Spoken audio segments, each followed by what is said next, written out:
Hello friends, நம்ம இப்போ எங்கே வந்திருக்கோம்னா நம்ம தர்பூசணி தோட்டத்துக்கு வந்திருக்கோம். இப்போ பொரியலுக்காக சின்ன பிஞ்சுக்காய் பறிக்கிறதுக்காக வந்திருக்கோம். இங்கே பார்த்தீங்கன்னா பழம் பார்த்தீங்கன்னா வெடித்து அது வாட்டில் இதாகி போய்கிட்டு பாருங்கள். நான் பழத்துக்காக விட்டுருக்கோம். சீசன்னால்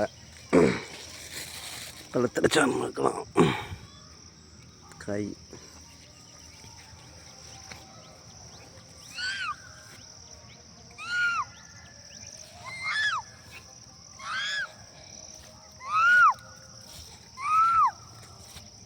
பாருங்க, பெரிய பழம் பழுக்கலை,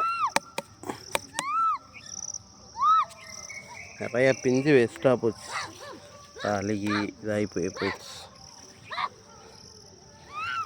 பிஞ்சை வந்து பொரியலுக்காக பறிச்சுக்கலாம்.